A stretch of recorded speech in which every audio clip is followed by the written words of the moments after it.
दोस्तों इस वीडियो में हम क्लास 9th मैथ्स के चैप्टर 4 लीनियर इक्वेशंस इन टू वेरिएबल्स इसकी एक्सरसाइज 4.3 करेंगे। इस पूरी एक्सरसाइज में आप ये देख सकते हैं टोटल 8 क्वेश्चंस हैं। सभी क्वेश्चंस को हम इस वीडियो में करेंगे और बाकी एक्सरसाइज के सॉल्यूशंस के लिए डिस्क्रिप्शन बॉक्स में जो प्लेलिस्ट है आप उसे चेक कर सकते हैं। तो शुरू करते हैं इन क्वेश्चंस को करना वन बाय वन। पहला क्वेश्चन में हमें ग्राफ्स ड्रॉ करने हैं इन लीनियर इक्वेशंस के। यहाँ पे 4 पार्ट इसके हैं, सभी के हमने ग्राफ ड्रॉ करने हैं। तो फर्स्ट पार्ट सबसे पहले करते हैं। तो देखो जब भी ग्राफ ड्रॉ करने हैं तो पहला आपको काम क्या करना है कि आपको 2 पॉइंट्स चाहिए। 2 पॉइंट्स इनफ होते हैं। 2 पॉइंट्स जो हैं यहाँ पे x y। अब देखो पॉइंट्स कैसे निकालते हैं। तो पॉइंट्स निकालने के लिए जो सबसे बेस्ट प्रोसेस है वो ये है कि पहले x 0 रखो तो y आ जाएगा। तो y कैसे निकलेगा, x की जगह पे 0 करो और y यहाँ पर आ जाएगा 4। आ गया ना, यानी x जब 0 है तो y 4 है। अब y 0 रखो। अब इसमें y 0 रखेंगे तो क्या होगा, x प्लस 0 इक्वल्स टू 4। तो यहाँ से x आ जाएगा 4, यानी जब y 0 है तो x 4 है। तो हमारे पास जो पॉइंट्स हैं एक 0,4 है और दूसरा 4,0 है। ठीक है, तो अब हमें ग्राफ इस तरह से बनाने हैं। अब आपको यहाँ पर इंपॉर्टेंट बातें क्या ध्यान रखनी है कि नंबर कैसे हैं। x में नंबर सबसे बड़ा 4 है, y में नंबर सबसे बड़ा 4 है और सबसे कम 0 0 यहाँ पर हैं। इस बात का ध्यान रखना होता है जब हम ग्राफ ड्रॉ करते हैं। तो ग्राफ इस तरह से हमें बनाना है कि क्योंकि ये नंबर प्लस में है 4 तक, तो ग्राफ भी हमें इसी तरह बनाना होता है। आप समझ रहे हैं मैं क्या बोलना चाह रहा हूँ। मेरे कहने का ये मतलब है कि देखो ये 0 है, ये x की पॉजिटिव साइड होती है, ये x की नेगेटिव साइड होती है, ये y की पॉजिटिव साइड होती है और इस तरफ y की नेगेटिव साइड होती है। अगर आप ये नंबरिंग करेंगे तो ये नंबर 1 2 3 4। अब क्योंकि x में सबसे बड़ा यहाँ पर हमें 4 चाहिए, वो हमारे पास है। 1 2 और लिख दो अपनी श्रद्धा से। माइनस में -1 -2 -3 लिख देते हैं, वैसे इनकी ज़रूरत नहीं पड़ेगी। y में 0 नहीं, 0 तो पहले आ गया ओरिजिन पे। 1 2 3 4 5 इस तरह से 6। हमें 4 तक की ज़रूरत पड़ेगी y में, बट 1 2 एक्स्ट्रा लिख दो। और नेगेटिव एक्सिस में -1।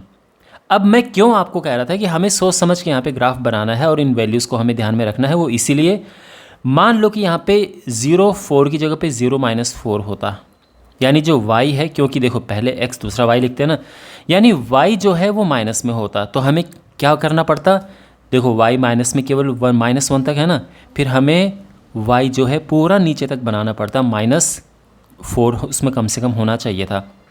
तो जब ग्राफ आप बनाओ तो यहाँ पर जो नंबर लिखे हैं इनका ध्यान रखना कि ये नंबर उसमें फिट हो जाए। मतलब कहने का ये मतलब है सिंपल सा मतलब। मान लो कि ये जो यहाँ पर पॉइंट है 0 4 की जगह पे मान लो कि -4 और 0 होता या -4,2 या कुछ और इस तरह से होता। ठीक है, -4,0 होता।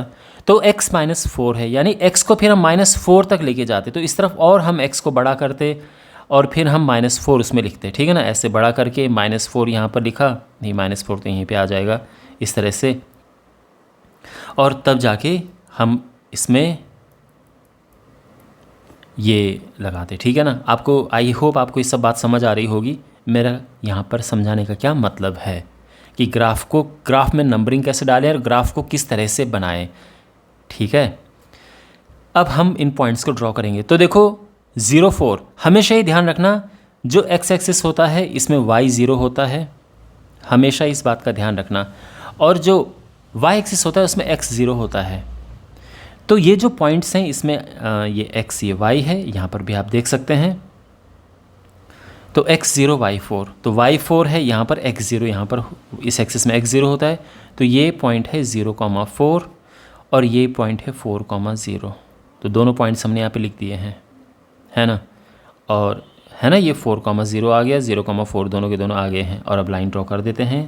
तो ये हमने यहाँ पर लाइन ड्रॉ कर दी, ग्राफ हमने इसका ड्रॉ कर दिया है। अब हम यहाँ पे लिख सकते हैं और आप रेड कलर मत यूज़ करना, मैंने बस आपको अच्छे तरह से समझाने के लिए रेड कलर यूज़ किया है। आपको तो पेंसिल से ही बनाना है ग्राफ, इस तरह से बनेगा। ओके, अब हमारे पास है इसका सेकंड पार्ट। तो सेकंड पार्ट पहले लिख लेते हैं। Question x minus Y equals to 2। ठीक है, तो यहाँ पे क्या कहा था मैंने, सबसे पहले आपको एक छोटी सी टेबल बनानी है और इसमें एक्स वाई की वैल्यूज़ लिखनी है, केवल 2 सेट। और सबसे बेहतरीन क्या है, सबसे बेहतरीन है कि पहले x 0 रखो इसमें, तो y आ जाएगा, तो 0 माइनस वाई इक्वल्स टू 2, और इस तरह से माइनस उस तरफ जाएगा तो y माइनस 2 हो जाएगा। यानी जब x 0 है तो y माइनस 2 है। अब हम y 0 रखेंगे, अब y इसी में रखेंगे, ठीक है। तो x माइनस 0 इक्वल्स टू 2, और ये हमें देगा x इक्वल्स टू 2, यानी जब y 0 है तो x 2 है। ये हो गया है। अब देखो इसमें नंबर ज़्यादा बड़े नंबर नहीं हैं, तो छोटा सा ग्राफ भी चल जाएगा। और अब इसमें जो नंबर हैं ये आपको ध्यान में रखना है कि y वाला -2 तक है, तो कम से कम y -2 तो हो, तो बढ़िया है ग्राफ, इनफ है। इस तरह से ये हमने बना दिया है ग्राफ। बस हमें ध्यान रखना है कि x में सबसे बड़ा सबसे बड़ा 2 है, तो यानी 1 2 तो और वैसे भी आ ही रहा है। 3 4 अपनी तरफ से लिख दो extra, x x dash, y y dash,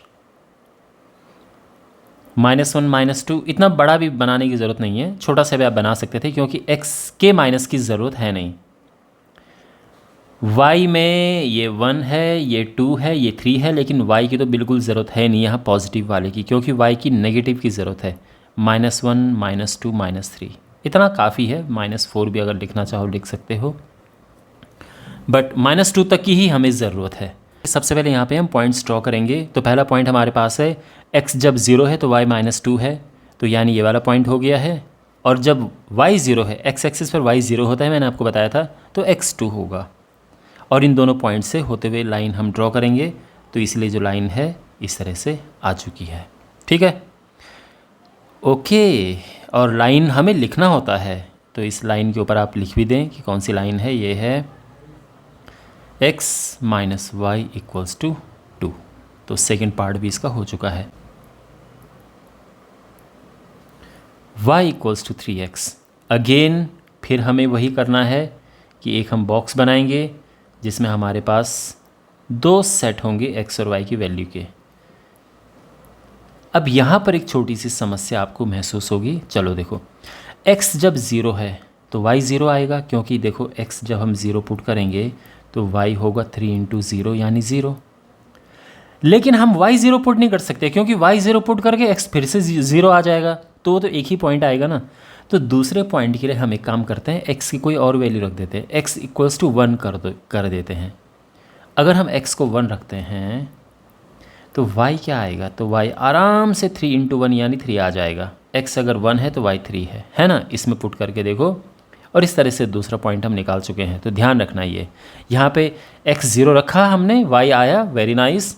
लेकिन y 0 वापस से नहीं रखेंगे, क्योंकि x भी 0 आ जाएगा, तो इसलिए हम ये रखेंगे। और अब देखो यहाँ पर ग्राफ कितना बड़ा ड्रॉ करें, तो इसके लिए देखो x की तो सबसे बड़ी वैल्यू 1 ही है, कोई दिक्कत ही नहीं है। और y देखो उसकी सबसे बड़ी वैल्यू 3 है। छोटा सा ग्राफ ड्रॉ करेंगे हम, तो एक इतना काफ़ी है। ओरिजिन 1 2 3, जबकि x में काफ़ी है 1। y जो है y में 3 है, y थोड़ा सा और हमें बड़ा बनाना पड़ेगा।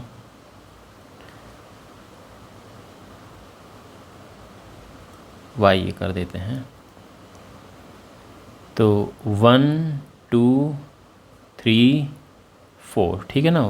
y डैश y में क्योंकि 3 तक जा रहा है, तो थोड़ा सा एक आध एक्स्ट्रा हम लिख देते हैं नंबर।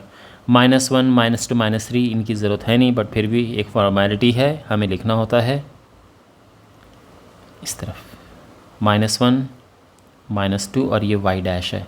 क्लियर हो गया, ये x है। अब पहला पॉइंट क्या है, यहाँ पर 2 पॉइंट है, एक तो 0 0 है और दूसरा 1,3 है। 0 0 यानी ये वाला पॉइंट, तो यहाँ पर ये पॉइंट 0 0 है। दूसरा जब x1 है y3 है, देखो x1 ये है y3 ये है, तो वो पॉइंट यहाँ पर होगा, है ना। ये पॉइंट है 1,3 जब x1 है y3 है यहाँ पर, है ना, y3 x1। आई होप आपको समझ आ रहा होगा। तो ये है यहाँ पर ये पॉइंट है, और अब इनसे होते हुए लाइन हम ड्रॉ करेंगे, और इन दोनों पॉइंट से होते हुए ये लाइन हमने ड्रॉ कर दी है। इस लाइन का नाम क्या है? y = 3x।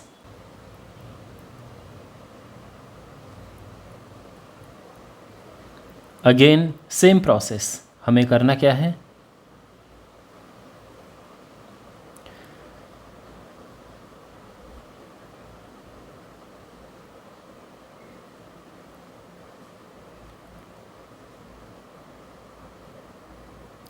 एक्स वाई, जब x यहाँ पर 0 है तो y क्या है? देखो x यहाँ पर 0 रखो तो y क्या आएगा? तो देखो 3 = है 2 × x यानी 0 + y, तो 3 आ जाएगा 0 + y, और इस तरह से y आ जाएगा 3। तो जब x 0 है y 3 है तो पॉइंट हो गया x 0 y 3। दूसरा पॉइंट निकालते हैं। दूसरे पॉइंट के लिए मैंने आपको अच्छा तरीका बताया था कि y 0 रख दो, तो y 0 रखेंगे तो छोटी सी समस्या इसमें आ सकती है, मैं आपको बताता हूँ क्या, और उसका समाधान क्या है वो भी मैं आपको बताऊँगा। y 0 रखना है, ठीक है, तो रख दिया हमने। तो इस तरह से जो 2x है वो 3 आ जाएगा, और x के लिए हम 2 से नीचे भाग दे देंगे तो ये 3/2 आ जाएगा, पॉइंट में करेंगे तो 1.5 आ जाएगा। तो या तो ग्राफ पे 1.5 ड्रॉ करो, जो कि बिल्कुल मुश्किल तो है ही नहीं, बड़ा आसान है ड्रॉ करना ग्राफ पे 1.5, है ना। लेकिन इसका दूसरा एक बहुत अच्छा तरीका है, वो ये है कि y 0 रखने के बजाय x ही कोई और पॉइंट रख दो, है ना। मान लो कि x हमने रख दिया 1, x अगर 1 रख दिया हमने तो y क्या आ जाएगा? देखो हमें बस पॉइंट निकालने से मतलब है, 0 निकालना तो एक समाधान है, बड़ा सस्ता सा, बड़ा ही ज़्यादा आसान समाधान है। लेकिन कभी पॉइंट में चीज़ें आ गई तो थोड़ा सा आपको इम्प्रोवाइज़ करना होगा, थोड़ा सा आपको एक्स्ट्रा दिमाग लगाना होगा, लेकिन इससे भी काम चल जाएगा। ध्यान रखना, ये मत बोलना कि सर ये काम तो नहीं कर रहा है प्रॉपरली, बिल्कुल कर रहा है, इससे भी काम चल जाएगा, और मैं बताऊंगा कि कैसे इससे काम चलेगा। फिर भी मैं आपको बता रहा हूँ कि यहाँ पर x कुछ और रख दो, x1 रख दो, 2 रख दो, 3 रख दो, 4 रख दो, कोई दिक्कत नहीं है। हाँ, बड़ा नंबर रखोगे तो बहुत बड़ी वैल्यू आ जाएगी, तो ग्राफ बनाने में प्रॉब्लम होगी। तो x हमने 1 रखा तो 3 = आ जाएगा 2 × 1 + y, 3 = 2 + y, 2 जाएगा लेफ्ट हैंड साइड में, माइनस हो जाएगा, तो y आ गया है 1, यानी पॉइंट क्या है? 1 1। अब ये कितना बढ़िया पॉइंट है, ज़्यादा हमें परेशान होने की ज़रूरत नहीं है। तो 1 1, ओके। ये तो यहाँ पर इस तरह से ये 2 पॉइंट आ गए हैं, लेकिन हमने इसको अभी दिमाग से हटाया नहीं है, मैं ये भी ड्रॉ करके आपको बताऊँगा। यहाँ पर सबसे बड़ी वैल्यू जो y की है वो 3 है, x की वैल्यू यहाँ पे 1 है, यानी छोटा सा ही ग्राफ पर्याप्त है। और माइनस में भी वैल्यूज़ नहीं है, प्लस प्लस में है, तो ग्राफ प्लस में ही बन जाएगा।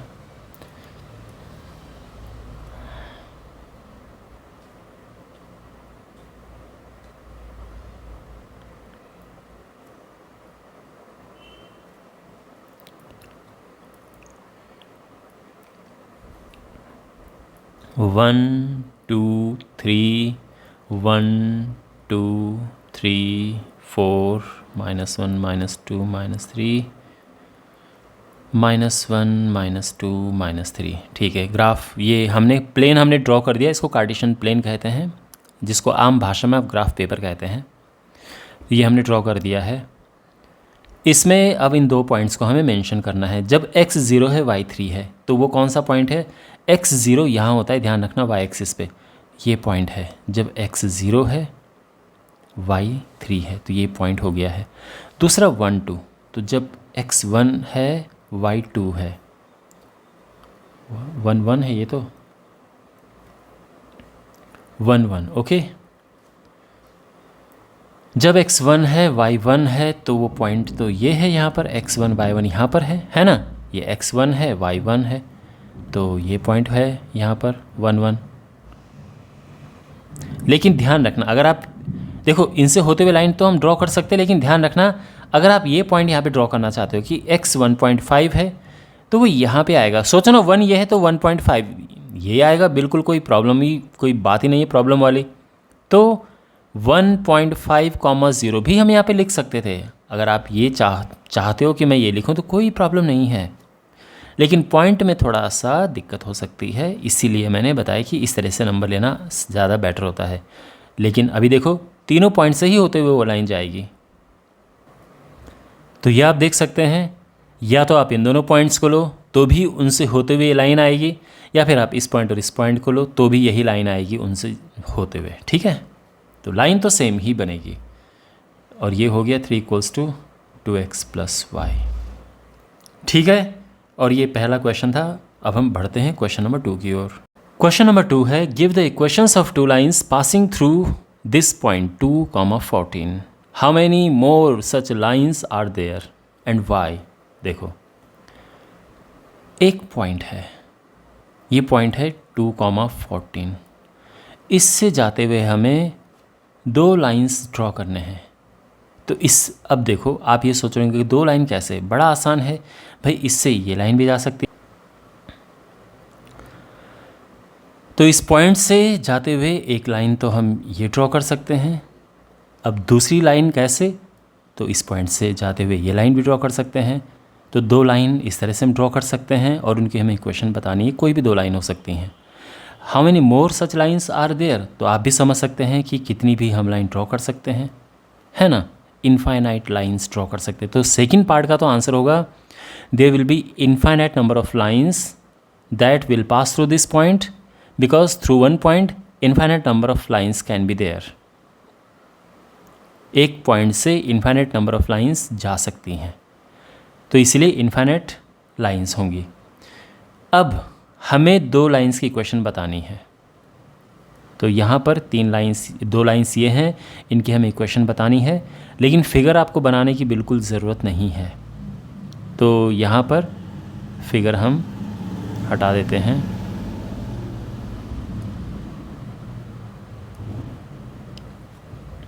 पॉइंट हमारे पास है कि x है 2 एंड y है 14। ये पॉइंट है, बस इसका ध्यान रखना। अब इसके बाद हमें इक्वेशंस बनानी है, बड़ा आसान है, कुछ भी लिख दो आप। एक लिख दो कि x + y, दूसरा x - y, तीसरा 2x + y, फिर 2x + 3y, फिर x + 2y। आप भी समझ सकते हैं कि कुछ भी कॉम्बिनेशन बना दो, x + 3y कोई भी कॉम्बिनेशन बना दो, लेकिन यहाँ पर हिसाब किताब करके तो हमें यही रखना है। x की जगह पे 2, y की जगह पे 14 अगर हम रखें तो क्या आएगा, 16 आएगा ना, बिल्कुल। यहाँ पर भी x 2 y 14 रखें तो क्या आएगा, -12 आएगा ना। ऐसे ही यहाँ पर x 2 है y 14 है तो क्या होगा, 2 × 2। सोचो, ये रखो ज़रा, x की जगह पे 2 रखो तो 2 × 4 + y 14 है तो 18 हो गया ना। ऐसे ही अगर यहाँ पे हम रखें तो क्या होगा, 2 × 4 + ये तो काफ़ी बड़ा नंबर आएगा, तो 4 + 42, ये 46 हो गया। तो हमें वैसे 2 निकालनी है, मैंने तो इतने सारी निकाल दिए हैं, आप ये 2 लिख सकते हैं। But there will be infinite number of lines. How many more lines, infinite number of lines through this point. तो ये अच्छे से समझ आ गया ना आपको। 2 इक्वेशन बतानी है तो ये 2 इक्वेशन ही आप लिखें, ये सब लिखने की ज़रूरत नहीं है क्योंकि 2 ही पूछा है। और हाँ, एक बात का ध्यान रखना, अब ये नहीं कि आप बुक के पीछे मैच कर रहे हो कि वहाँ पे तो ये लिखा है या मेरे सर ने ये कराया है। जब भी किसी क्वेश्चन के आंसर इनफाइनाइट हो तो इसका मतलब ये है कि अलग अलग लोगों के अलग अलग आंसर आ सकते हैं, है ना भाई। ऐसा नहीं है ना कि 2 + 2 कितना है, तो 2 + 2 जो है वो तो 4 ही होगा, तो ये तो सभी का 4 आएगा। लेकिन अगर मान लो कि यहाँ पर कुछ ऐसा है कि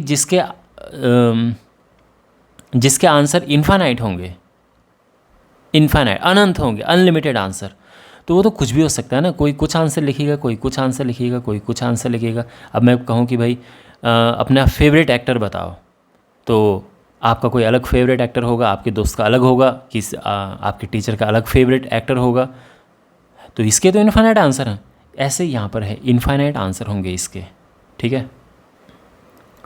क्वेश्चन नंबर 3 है, if point lies on the graph of this equation find the value of A. Simple है, हमारे पास जो इक्वेशन है that is 3y equals to ax plus 7। अब हमें सिंस जो 3, 4 पॉइंट है lies on this line,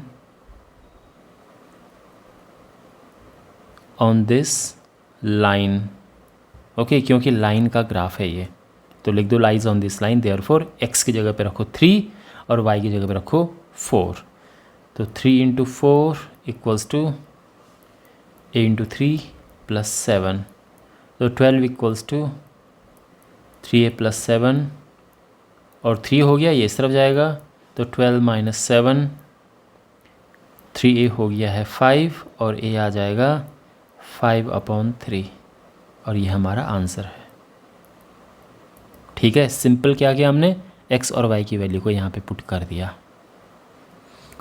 question number 4 important question है और इंटरेस्टिंग क्वेश्चन है, और बाद में हमें ग्राफ भी ड्रॉ करना है, इसका ध्यान रखना कैलकुलेट करके, जो भी यहाँ पर हमें एक इक्वेशन बनानी है। इन्फॉर्मेशन क्या है देखो, the taxi fare in a city is as follows. पहले किलोमीटर के लिए जो किराया है वो 8 रुपये है, और उसके बाद जो सब्सिक्वेंट किलोमीटर्स हैं, सब्सिक्वेंट डिस्टेंस, यानी पहले किलोमीटर के अलावा हर किलोमीटर का 5 रुपये है। यानी अगर आप 2 किलोमीटर के लिए जाते हैं तो आपको 8 रुपये तो देने पड़ेंगे, और फिर जो पहले किलोमीटर के बाद वाला दूसरा किलोमीटर है उसके लिए 5 रुपये देने पड़ेंगे। इस तरह से 13 रुपये होगा। अगर आप 10 किलोमीटर चलते हैं तो इसके लिए पहले किलोमीटर का तो 8 होगा, बाकी कितने बचे, बाकी 9 किलोमीटर बचे। 9 किलोमीटर में हर किलोमीटर का 5 रुपये है। इस तरह से किराया बनेगा, ये है। अब इसमें टोटल डिस्टेंस जो है वो x किलोमीटर कवर की है और किराया y आया है, तो हमें एक इक्वेशन बनानी है। तो यहाँ पर देखो, fair for the first kilometre,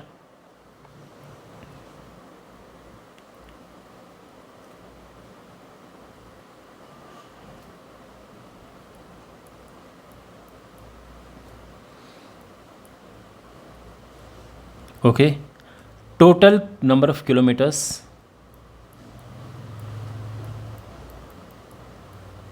कितने किलोमीटर्स टोटल हैं, x किलोमीटर्स हैं, तो देयरफॉर रिमेनिंग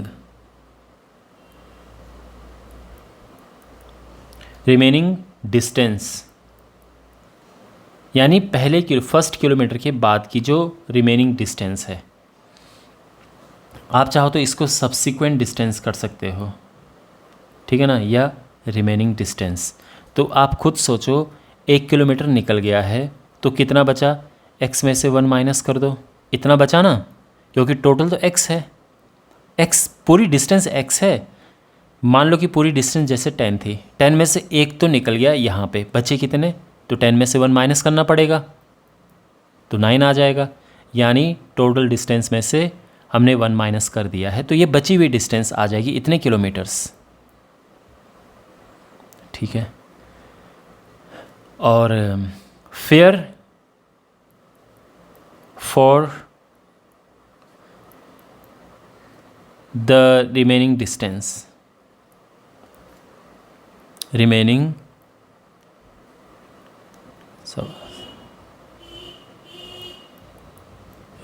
डिस्टेंस कितना होगा, तो देखो x माइनस 1 किलोमीटर है और हर एक किलोमीटर का 5 रुपये है, क्वेश्चन में लिखा है, तो ये है, ये हो जाएगा 5x माइनस 5। तो टोटल फेयर क्या है, टोटल फेयर आप देखो, पहले किलोमीटर के लिए 8 रुपये देने पड़े,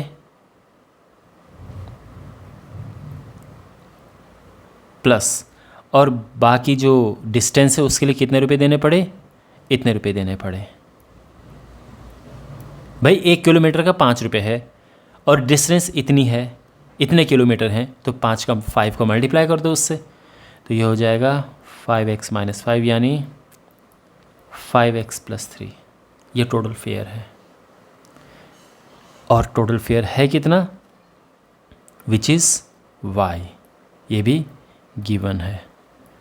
तो जो इक्वेशन है वो हम लिख सकते हैं y equals to 5x plus 3, है ना। चाहो तो यहाँ पे लिखने की ज़रूरत नहीं है।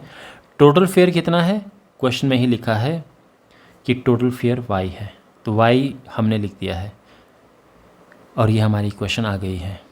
आप चाहो तो x को लेफ़्ट में लिखो, y को राइट में लिखो, इक्वेशन को आप इस तरह से बना के लिखो, कोई प्रॉब्लम नहीं है। ये आ चुका है, ठीक है। इसका ध्यान रखना, इक्वेशन आपको अच्छे से समझ आ गया ना। इसमें पहले किलोमीटर का तो हो गया 8 रुपये, बची हुई डिस्टेंस कितनी है, तो टोटल डिस्टेंस x थी, बची हुई डिस्टेंस में से 1 माइनस कर देंगे। 1 माइनस क्यों किया, क्योंकि 1 किलोमीटर का 8 रुपये अलग हिसाब किताब हो गया उसका, और बची हुई डिस्टेंस में हर एक किलोमीटर का 5 रुपये है, तो इसका हिसाब अलग होगा और पहले किलोमीटर का हिसाब अलग होगा। ये है, जैसे मान लो कि आप खाना खाने जाते हो किसी रेस्टोरेंट में, वो बोलेगा पहली रोटी भाई 8 रुपये की है, उसके बाद जितनी रोटियां खाओगे हर एक रोटी 5 रुपये की पड़ेगी। तो किस हिसाब से आप हिसाब लगाओगे, तो आप वही देखोगे ना कि भाई अगर मान लो कि आपने टोटल 8 रोटियाँ खाई, तो 8 में से पहली रोटी तो हो गई 8 रुपये की, बाकी रोटियाँ जो बची 7 रोटियाँ बची, तो जो 7 रोटियाँ बची वो फिर 5-5 रुपये की होंगी। तो 7 रोटियों का हिसाब अलग होगा और 1 रोटी का हिसाब अलग होगा, तब जाके दोनों प्लस होंगे। वही यहाँ पर हुआ है। मैं उम्मीद करता हूँ कि आपको समझ आ गया होगा, लेकिन अभी हमें ग्राफ ड्रॉ करना है। तो यहाँ पर हमने इस तरह से बना दिया है। ग्राफ ड्रॉ करने के लिए मैंने आपको क्या बताया था कि हम पहले तो वैल्यूज़ निकालते हैं। तो यहाँ पर एक हम ऐसा बॉक्स बनाते हैं,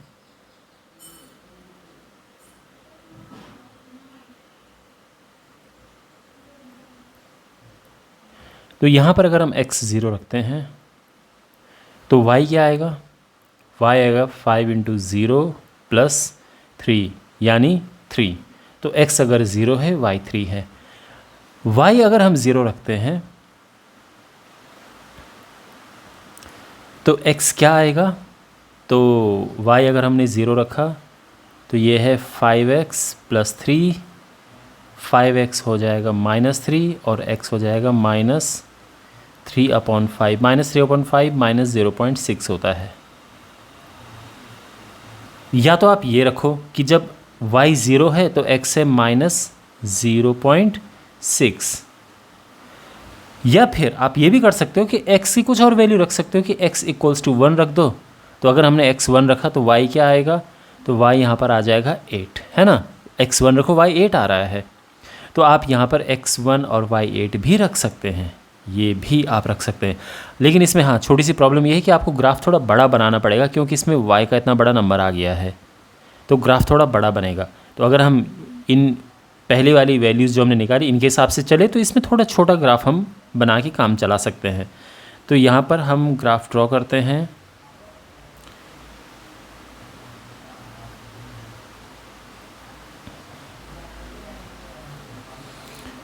वन टू थ्री 1 2 3 4 -1 -2 -3,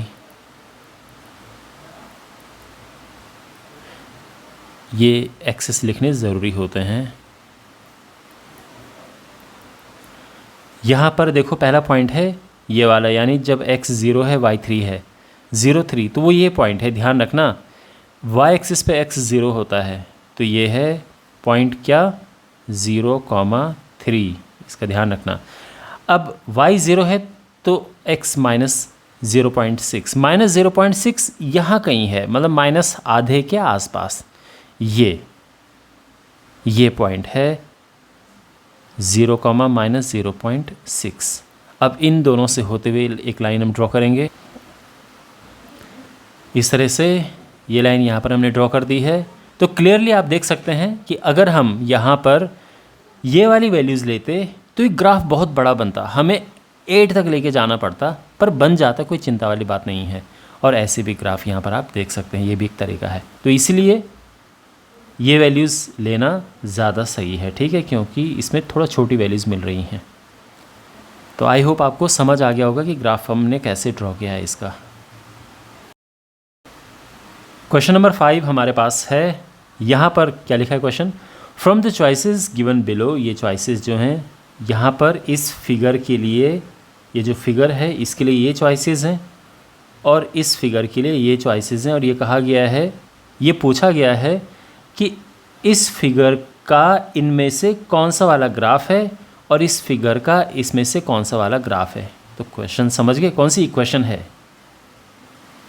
यानी कौन सी इक्वेशन है इनमें से जिसके लिए ये ग्राफ बना हुआ है, और ऐसी कौन सी इक्वेशन है जिसका ये ग्राफ बना है। तो कैसे पता करते हैं हम, वेरी सिंपल। यहाँ पर पहले फर्स्ट पार्ट देख लेते हैं। यहाँ पर इन इक्वेशंस को लेंगे और पॉइंट्स देखो, पॉइंट्स यहाँ पर एक ये है -1 1 0 0 1 -1। इन पॉइंट्स को इन इक्वेशंस में रखेंगे और देखते हैं कि कौन सा सेटिस्फाई कर रहा है। तो सबसे पहले ये वाला पॉइंट हम रखते हैं। पहले तो फर्स्ट इक्वेशन लेते हैं, ठीक है, यानी हम यहाँ पर ग्राफ 4.6 की बात कर रहे हैं, फिगर 4.6। जो फर्स्ट ग्राफिक क्या है, y = x। अब ये पॉइंट है -1 1।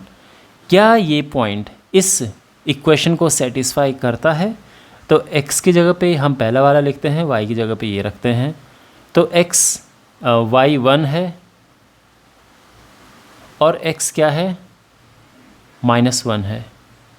तो 1 और -1 यहाँ पर इक्वल तो होते नहीं है ना, तो देयरफॉर नहीं है। सीधी सी बात ये है कि हमने इस इक्वेशन में ये वाला पॉइंट रखा और हमें पता चला कि अरे ये पॉइंट तो इसको सेटिस्फाई नहीं कर रहा है। भाई लेफ़्ट और राइट हैंड साइड आप देख सकते हैं ना, लेफ़्ट साइड में हमने 1 रखा, राइट हैंड साइड में रखा, पर इक्वल कहाँ आ रहे हैं, एक 1 एक -1 है, तो ये नहीं है।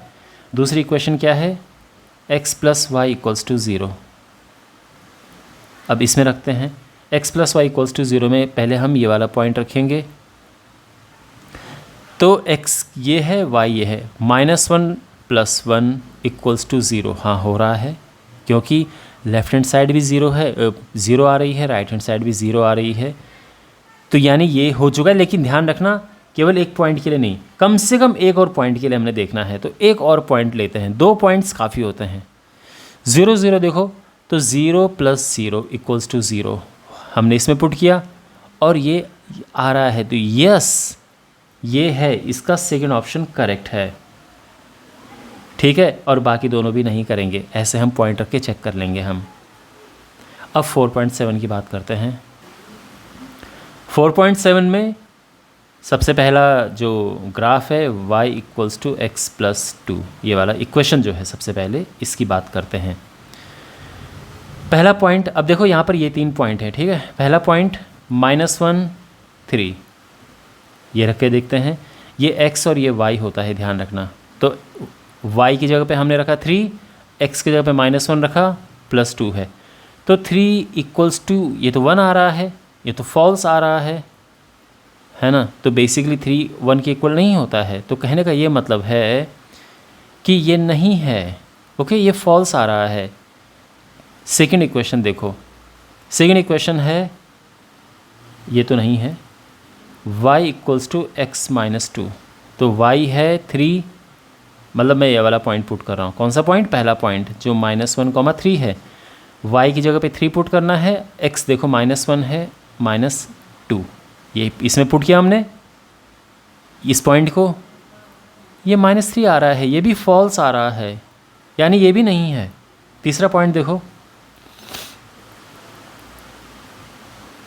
y = -x + 2, y है 3, अगेन हम यही वाला पॉइंट पुट कर रहे हैं, पहला वाला, ठीक है।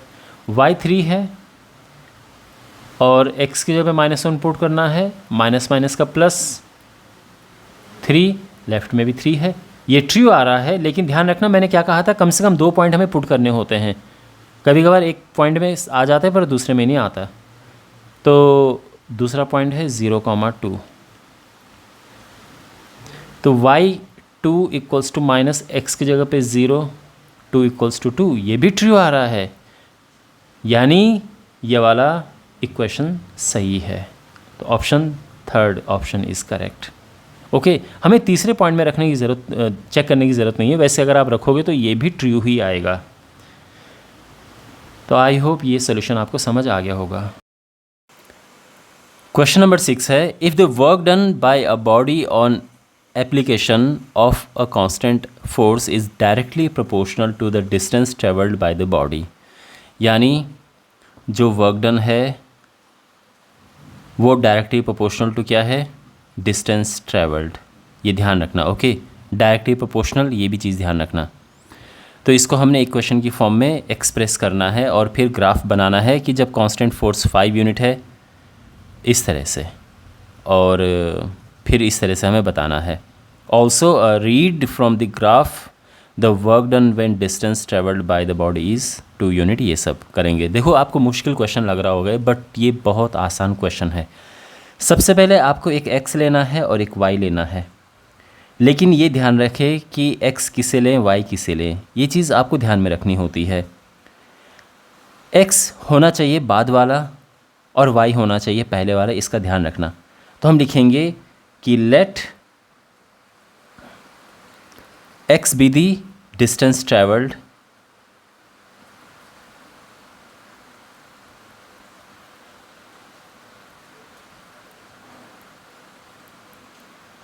and y be the work done। अब यहाँ पे पर जब डायरेक्टली प्रोपोर्शनल की बात आती है तो जो वर्क डन है वो डायरेक्टली प्रोपोर्शनल है किसके, डिस्टेंस ट्रेवल्ड की। क्वेश्चन में ये लिखा है ना, और डायरेक्टली प्रोपोर्शनल में ये सिंबल आता है इस तरह से। और जब हम ये डायरेक्टली प्रोपोर्शनल का साइन हटाते हैं तो यहाँ पर एक कांस्टेंट लगता है, और ये इस तरह से, where k is a constant, a proportionality constant,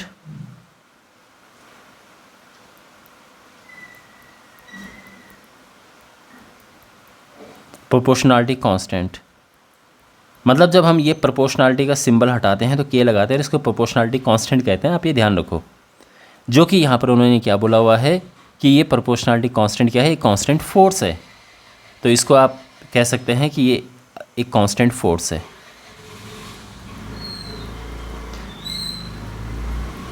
अब यहाँ पे एक चीज़ आपको ध्यान रखनी है कि हो सकता है आपकी बुक में या आपके टीचर वर्क डन को लिखें W, डिस्टेंस ट्रेवल्ड को लिखें S या D जो भी है, और फोर्स जो K यहाँ पर लिखा है K की जगह पे लिखें F, तो वो हो जाएगा W equal to F into D. तो ये भी लिख सकते हैं, कोई इसमें समस्या नहीं है। बस मैंने XY में इसीलिए लिखा क्योंकि आप XY के साथ ज़्यादा फेमिलियर हैं, परिचित हैं। इतना समझ आ गया। तो ये हमने इक्वेशन बना दी है, और उन्होंने ये भी कहा है कि कांस्टेंट फोर्स है 5 यूनिट्स। तो गिवन है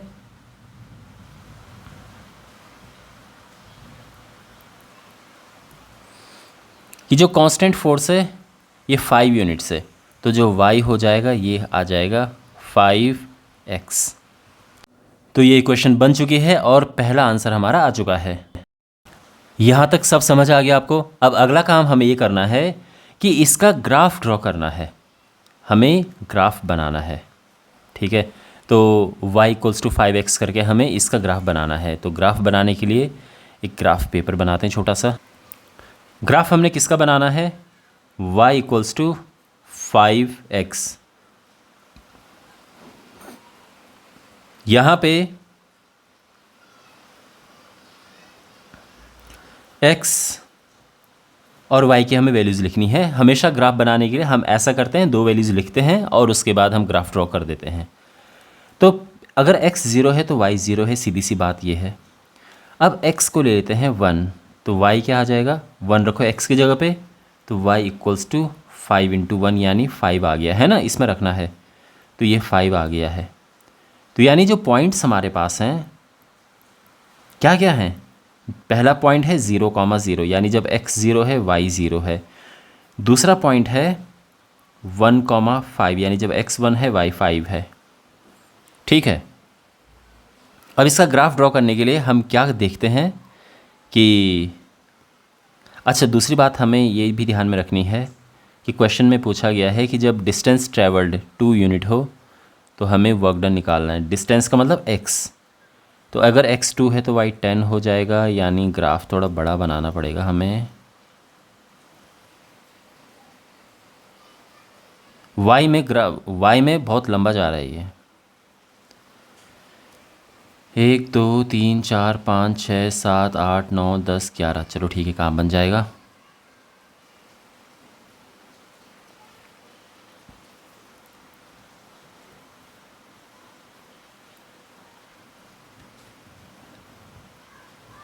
x डैश, y डैश, और डिस्टेंस 1 2, ठीक है, ये 3 है, ये 4 है, ये 5 है। 1 2 3 4 5 6 7 8 9 10, ओके, 11 भी ले सकते हैं आप चाहो तो। अब पॉइंट यहाँ पर क्या क्या है, एक तो 0 0 है यानी ये वाला पॉइंट है। दूसरा है जब x 1 है तो y 5 है, x 1 यहाँ पर है, y 5 ये है, तो ये वाला है। तो इन दोनों से जाते हुए कौन सी लाइन जा रही है, तो यहाँ पर आप देख सकते हैं कि इन दोनों पॉइंट से होते हुए, यानी पहला पॉइंट जो ओरिजिन है और दूसरा पॉइंट जो है वो यहाँ पर है, पहला 0 0 और दूसरा पॉइंट 1,5, इन दोनों से होते हुए ये लाइन हमने ड्रॉ कर दी है और यही ग्राफ है। अब देखो बच्चों, ग्राफ हमने बना दिया है और ग्राफ बनाने के बाद अब हमें इन क्वेश्चंस के आंसर देने हैं। यहाँ पर ये जो लिखे हुए हैं हमें बताना है कि वर्क डन कितना है। क्या बताना है? वर्क डन, यानी हमें y बताना है और x ये दिया है, डिस्टेंस ट्रेवल्ड हमने x लिया है, तो यहाँ पर x दिए हैं, यानी x पहले 2 दिया है, फिर x 0 दिया है और हमें इस पे वर्क डन यानी y बताना है। ठीक है ना, ये ध्यान रखना। x लिखा है हमने किसके लिए? डिस्टेंस ट्रेवल्ड के लिए, और y लिखा है वर्क डन के लिए, है ना। तो अब आप इस ग्राफ में देखो तो हम ये लिखेंगे पहला पार्ट के लिए कि व्हेन डिस्टेंस ट्रेवल्ड यानी जो x है वो 2 यूनिट्स है, तो वर्क डन क्या होगा? तो वर्क डन जो कि हमने y लिया है वो यहाँ पर होगा। अब देखो जब x 2 है तो y क्या है, तो देखो x तो यहाँ पर 2 है, तो x 2 यहाँ पर है तो y देखो, तो देखो ना 2 वाली लाइन देखो, बिल्कुल ये 2 वाली लाइन बिल्कुल ये जा रही है ना। तो यहाँ पर जो y है वो 10 है। अगर आप ये देखो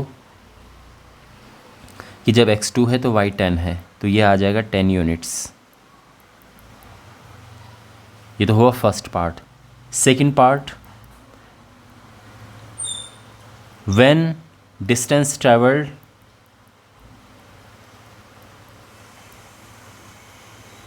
यानी x 0 है, तो सोचो जब x 0 है तो y क्या है, तो आप ग्राफ देख के बोलो ना, ग्राफ देख के आप आराम से बता सकते हो कि जब x 0 y भी 0 यहाँ पे, तो देयरफॉर वर्क डन जो होगा ये 0 होगा। ठीक है, और इस तरह से आंसर हमारे आ चुके हैं। तो पहले पार्ट का 10 यूनिट, दूसरे पार्ट का 0 यूनिट्स, इस तरह से। तो सारे क्वेश्चंस के हमने आंसर दे दिए हैं। क्वेश्चन नंबर 7 बहुत ही अच्छा क्वेश्चन है ये। Yamini and Fatima, 2 students of class 9th of a school together contributed ₹100 towards the Prime Minister's relief fund to help the earthquake victims. Write a linear equation which satisfies this data. Data यहाँ पर क्या है कि यामिनी और फातिमा ये दोनों मिलाकर देते हैं पैसे कितने? 100 रुपये। बस यही तो इक्वेशन बनेगी हमारी। तो यहाँ पर बस हमें x और y लेना है कि यामिनी का कंट्रीब्यूशन क्या है, और ये तो हम लिखेंगे कि let the contribution by Yamini be x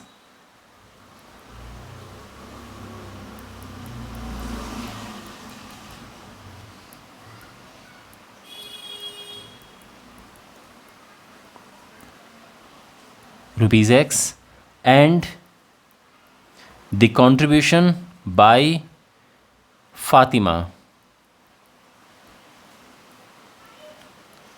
rupees y. अब अकॉर्डिंग टू द क्वेश्चन दोनों का कंट्रीब्यूशन मिलाकर ₹100 है, तो contribution by Yamini plus contribution by Fatima, ये है ₹100। दोनों ने मिला के 100 रुपये दिए हैं, अलग अलग कितने दिए हैं ये पता नहीं है। तो यानी क्या बनेगा, ये हो जाएगा x + y = 100, और ये हमारी इक्वेशन है। बात समझ आ गई। अभी हमने इसमें ग्राफ भी बनाना है, बट इस तरह से ये है, ये इक्वेशन बनेगी। ग्राफ बनाने के लिए हमेशा जैसे मैं कहता हूँ कि 2 वैल्यूज़ हमें चाहिए होती हैं, और सबसे अच्छा तरीका क्या है वैल्यूज़ लिखने का, कि पहले x 0 करो y आएगा, और फिर y 0 करो तो x आ जाएगा। और यहाँ पे बड़े आराम से आ सकता है। अगर हम x को 0 रखेंगे तो आप भी जानते हैं कि 0 + y 100 होगा, और y आ जाएगा 100, है ना। तो ये y 100 है, और अगर y 0 है तो x 100 है। अगर y को हम 0 रखते हैं तो फिर यहाँ पे इस इक्वेशन में y की जगह पे 0 आएगा, और x जो है वो 100 आ जाएगा। तो इस तरह से ये है। अब ग्राफ ड्रॉ करना है हमें। आप एक चीज़ और यहाँ पर नोटिस करेंगे कि नंबर बहुत बड़े बड़े हैं, नंबर बहुत बड़े बड़े हैं, तो 100 तक तो आप नंबर ऐसे बनाओगे नहीं ना। तो बेस्ट क्या है कि हम यूनिट लेंगे। यूनिट किस तरह से लेंगे कि भाई जो 1 सेंटीमीटर है वो ₹20 के बराबर है। तो ये हो जाएगा 20, 40, 60, 80 और 100। देखो कवर हो गए सारे। हमें ये सारे नंबर यहाँ पर चाहिए ना ग्राफ में, तो इसीलिए इस तरह से किया। ऐसे यहाँ पर 20, 40, 60, 80, 100 इस तरह से। और अब हमने ग्राफ बनाना है, तो इन दोनों तो पहला पॉइंट क्या है हमारे पास, ये यानी ये पॉइंट क्या है, जब x 0 है तो y 100 है, और दूसरा पॉइंट जब x 100 है y 0 है। तो जब x 0 है y 100 वो ये पॉइंट है। आपको मैंने बता रखा है ना कि जो ये है y एक्सिस और ये है x axis, x dash y dash. x axis y axis पर x 0 होता है और x एक्सिस पे y 0 होता है। तो x 0 y 100 ये हो गया, y 0 x 100 यहाँ पे हो गया है। तो ये x 100 है y 0 ये है। इनको ज्वाइन करते हुए लाइन ड्रॉ हम कर लेंगे, और इस तरह से ये लाइन यहाँ पे ड्रॉ हो चुकी है। इसकी इक्वेशन हम यहाँ पे लिख देंगे, ये है x + y = 100। ओके, ये है। तो आई होप आपको ये सोल्यूशन समझ आ गया होगा अच्छे से। क्वेश्चन नंबर 8 हमारे पास है, आप देख सकते हैं। अब यहाँ पर एक क्वेश्चन में लिखा है कि in countries like Canada and USA temperature is measured in Fahrenheit, और जो इंडिया है इसमें हम सेल्सियस में मेज़र करते हैं। इनके बीच में एक रिलेशन होता है, ठीक है। हम कन्वर्ट कर सकते हैं सेल्सियस को फ़ारेनहाइट में, फ़ारेनहाइट को सेल्सियस में। तो ये है फॉर्मूला उसका। क्वेश्चन ये है पहला कि इसका ग्राफ ड्रॉ करो। अच्छा, सेल्सियस को x एक्सिस पे लेना है और फ़ारेनहाइट को y एक्सिस पे लेना है। तो ठीक है, ग्राफ ड्रॉ करते हैं। तो सबसे पहले ग्राफ ड्रॉ करने से पहले आप जानते हैं कि अच्छा, दूसरी बात यह है कि ग्राफ पेपर ही हो आपके पास, ये ज़रूरी नहीं है। मैं इसको बिना ग्राफ पेपर पे ड्रॉ करके बताता हूँ। यहाँ पर आप देख सकते हैं कोई ग्राफ पेपर नहीं है, और यहाँ पे हम बनाएंगे। अच्छा, हम यहाँ पे x y लिखते हैं ना, तो x तो है सेल्सियस के लिए और y है फ़ारेनहाइट के लिए। तो जब सेल्सियस 0 है, इक्वेशन हमारे पास है F = 9/5C + 32। तो जब C 0 है तो आप देख सकते हैं कि ये पूरा 0 हो जाएगा और F आ जाएगा 32। तो C 0 है तो F 32 है। अब C हम ऐसा क्या रखें कि ज़्यादा मेहनत न करनी पड़े हमें काटने पीटने में। तो बढ़िया है कि C रखो 5, और F आ जाएगा क्या भाई, 5 रखोगे तो F क्या आएगा, सोचो ज़रा। 9/5 × 5 + 32, तो 5 से 5 कट जाएगा ये, और ये आ जाएगा 41। तो जब C 5 है, F 41 है। अगर आप F को 0 रखते हैं यहाँ पे, जैसे हम अक्सर करते हैं, तो फिर C जो है वो बहुत ही कॉम्प्लिकेटेड हो जाता है, कैलकुलेशन बड़ी हो जाती है अजीब सी। तो इसलिए वो करने से बेहतर है कि अगर आप दूसरे तरह से कोई दूसरी वैल्यू फाइंड कर सकते हो तो वो कर लो। अब हमें ग्राफ बनाना है, तो पहली बात तो आप ये साफ यहाँ पर देख सकते हैं कि नंबर तो बड़े बड़े हैं यहाँ पर। तो इसका ग्राफ कैसे ड्रॉ करें? तो यहाँ पर स्केल से हम ये ड्रॉ करेंगे पहले ऐसा, और फिर मार्किंग कर देंगे हम डिस्टेंसेस पे 20, 40, 60, 80 इस तरह से कर सकते हैं। या फिर अब ये 32 है, ये 41 है, तो बेस्ट है कि 10 करो, 20 करो, 30, 40, 50 इस तरह से भी कर सकते हैं, है ना। ये 10 है, 20, 30, 40, 50 इस तरह से। अच्छा, और यहाँ पे 1-1 सेंटीमीटर की डिस्टेंस पे, ठीक है।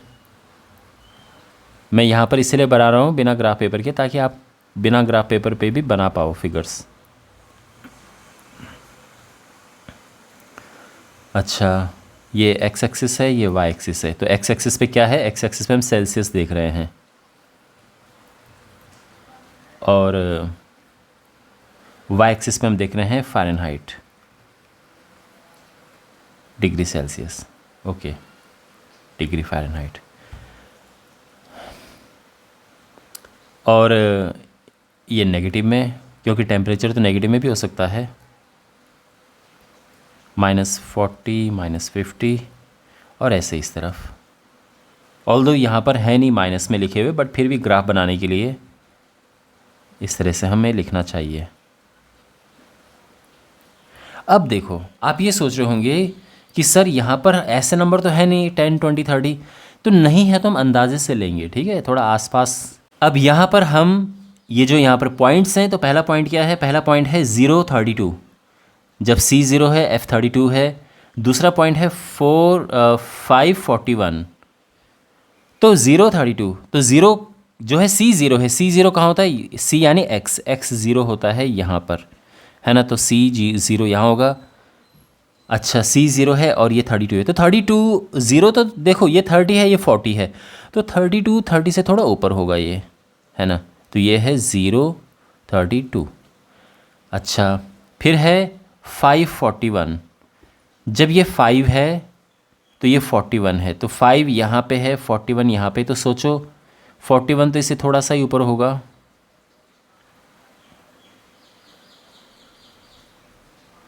इस तरह से, है ना। ग्राफ पेपर पे तो और भी क्लियर आपको दिखेगा, बट इस तरह से, यानी ये पॉइंट हो गया, ये पॉइंट है 5, 41, तो C यहाँ पर 5 देख सकते हैं आप, और F है 41।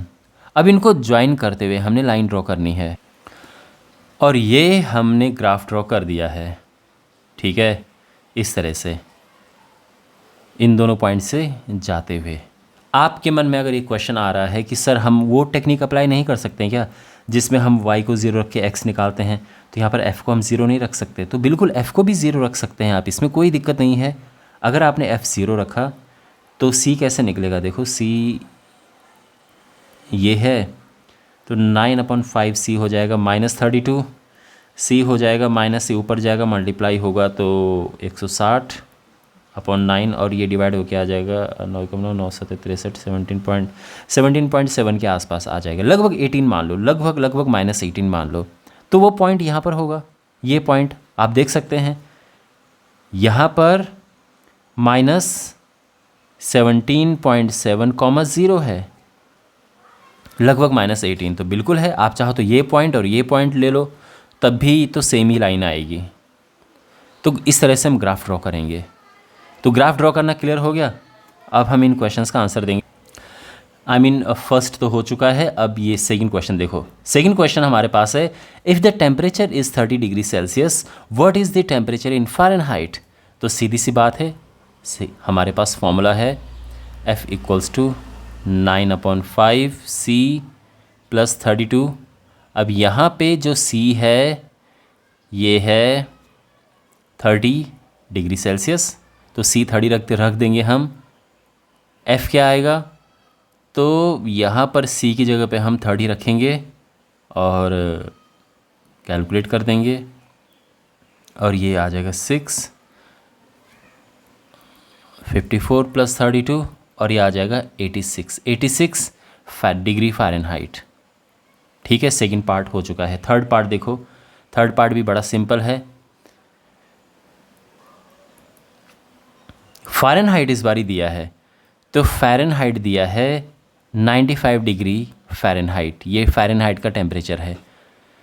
तो हमें बताना है कि इस बारी C क्या है। तो अगेन इस फॉर्मूले में हमें पुट करना है ना। फॉर्मूला क्या है, F = 9/5 C + 32, ये है 95। 32 लेफ्ट में जाएगा, माइनस होगा, तो 95 - 32 माइनस होके कितना आएगा, ये 63 आ जाएगा, 63। ठीक है, अब C हो जाएगा, कैलकुलेट करेंगे हम, तो 63 है, 5 ऊपर जाएगा, 9 नीचे आएगा, 9 × 7 = 63, 7 × 5 = 35, ये आ चुका है। तो अगर F फ़ारेनहाइट टेम्परेचर ये है तो सेल्सियस टेम्परेचर ये होगा। थर्ड हो चुका है। फोर्थ है, if the temperature is 0 degree then the temperature in Fahrenheit, and if the Fahrenheit temperature is 0 Fahrenheit then Celsius. If the temperature is 0 degree, तो फ़ारेनहाइट का टेम्परेचर बताना है हमें, ये फ़ारेनहाइट में कितना है। और अगर फ़ारेनहाइट में 0 है तो डिग्री सेल्सियस में बताना है कितना है। तो वो अगर देखा जाए तो हमने पहले ही कैलकुलेट कर दिया है, आप देख सकते हैं, ये वाला हिस्सा हमने पहले ही कैलकुलेट कर रखा है, अगर आप नोटिस करें तो यहाँ पर जो फोर्थ पार्ट है, अगर चाहो तो दोबारा कर दो कि देखो फॉर्मूला तो वही है, ठीक है ना। F = 9/5 C + 32, C 0 है तो F क्या होगा,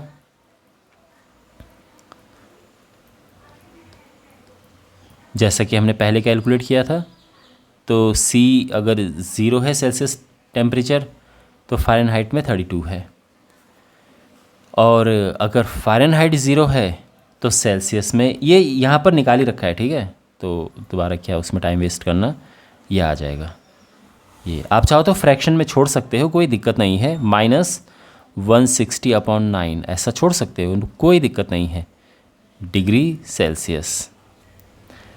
ओके, अब फिफ्थ है, is there a temperature which is numerically the same in both Fahrenheit and Celsius, if yes then find it.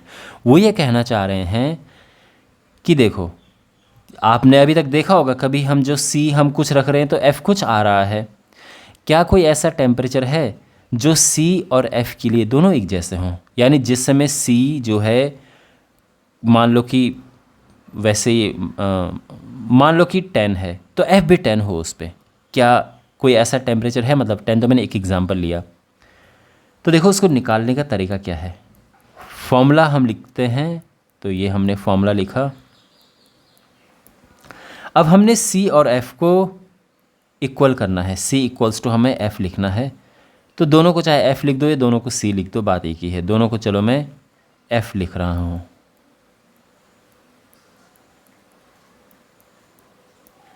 अब अगर हम इधर लेके जाएं इधर उधर, तो हो जाएगा F- -4F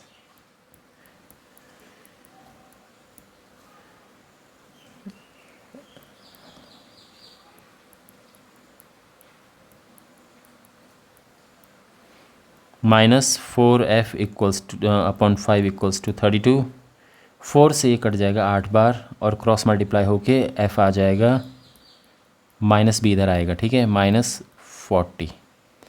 तो हम ये कहेंगे कि -40 degree Celsius is equal to -40 degree Fahrenheit temperature.